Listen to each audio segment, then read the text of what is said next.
اسلام کی شہزادیوں السلام علیکم۔ آئیے میرے آقا صلی اللہ علیہ وسلم کی شان دیکھیے کہ کتنی خوش نصیب تھی دائی حلیمہ، کتنے قسمت بلند تھے جن کے گھر خالق کائنات کا حبیب، خالق کائنات کا یار جلوہ فرما تھا۔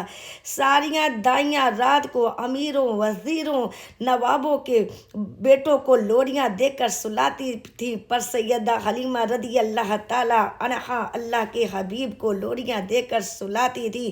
ادھر حورے صحرا گا رہی ہیں، ادھر حضرت جبریل اور فرشتے سلامی دے رہے ہیں۔ کیا شان تھی میرے آقا صلی اللہ علیہ وسلم کی سیدہ حلیمہ، جنت کی حوریں، تمام فرشتے، نوریوں کے سردار جبریل امین جب سرکار کو اللہ تعالیٰ کے نام کی لوریاں دیتے ہیں تو میرے آقا اپنی آنکھیں بند کر لیتے ہیں، منہ آرام ہو جاتے ہیں۔ سیدہ حلیمہ بھی کملی والے کے ودعا چہرے کو تکتی تکتی سو جاتی ہیں۔ سبحان اللہ۔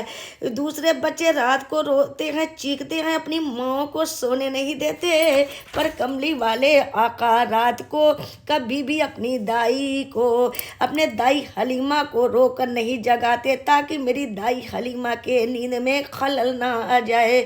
سیدہ حلیمہ فرماتی ہیں میں حیران تھی، سوچا کرتی تھی کہ سارے بچے رات کو رو کر 2-4 مرتبہ اپنی ماں کو جگاتے ہیں، پھر دودھ پیتے ہیں، تب جا کر سوتے ہیں، پر محمد عربی صلی اللہ علیہ وسلم کبھی بھی نہیں جاگے اور نہ مجھے جگاتے ہیں۔ سبحان اللہ۔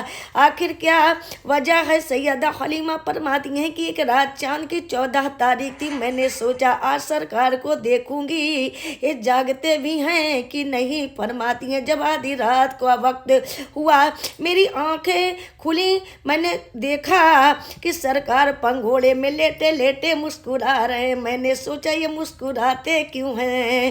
جب میں غور سے دیکھا تو سرکار نے اپنے یہ دلہ والے گورے گورے ننھے ننھے ہاتھوں کی ایک انگلی اٹھائی اور آسمان کی طرف اشارہ کرتے ہیں۔ میں نے آسمانوں کی طرف دیکھا تو آسمانوں کا چاند کبھی ادھر چلا جاتا ہے تو کبھی ادھر چلا جاتا ہے۔ سبحان اللہ۔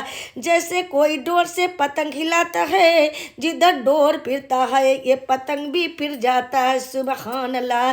اسی طرح سرکار کی جدھر انگلی پھرتی ہے ادھر ہی چاند پھرتا ہے۔ کسی نے امام اہل سنت یعنی کہ احمد رضا فاضل بریلوی رحمت اللہ تعالی علیہ سے پوچھا، حضور آپ امام اہل سنت سرکار کے عشق میں رنگے ہوئے ہیں، کئی 100 کتابوں کے مصنف ہیں، ایک بات تو بتائیے۔ فرمایا کون سی عرض کی سرکار بچپن میں پنگھوڑے میں لیٹے ہوئے تھے، اشارہ کرتے ہیں انگلی پھرتی ہے، چاند بھی پھر جاتا ہے، آپ مسکرا پڑے۔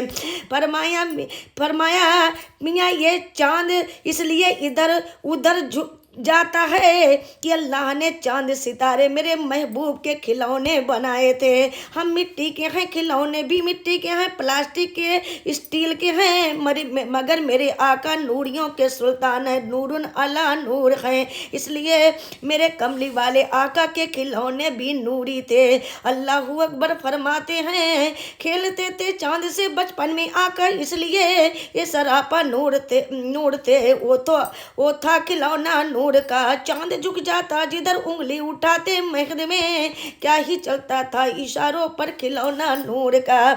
یعنی میرے آقا صلی اللہ علیہ وسلم کے چچا حضرت عباس رضی اللہ تعالی عنہ جب کملی والے آقا کا کلمہ پڑھا تو عرض کرنے لگے کہ سرکار میں نے کلمہ تو آپ کا پڑھا اب ہے، پر آپ کی عظمت، آپ کی شان میرے دل میں بچپن سے موجود ہے۔ سرکار نے فرمایا وہ کیسے؟ عرض کی ایک رات چاندنی رات تھی، میں کسی کام کے لیے ابا حضور جناب عبد المطلب سے ملنے کے لیے آیا، میں نے دیکھا آپ چاند کی طرف اشارہ کرتے ہیں، چاند ادھر کو جھک جاتا ہے۔ سبحان اللہ۔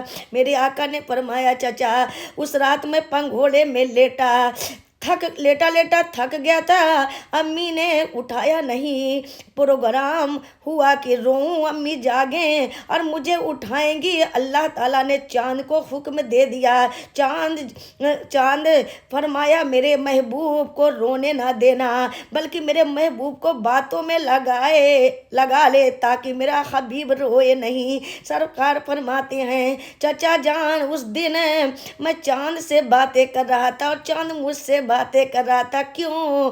اس لیے تاکہ میں رو نہ پڑوں، اور مجھے رونے سے روک رکھا تھا۔ سبحان اللہ، میرے آقا کملی والے کی شان کیا ہے، سبحان اللہ۔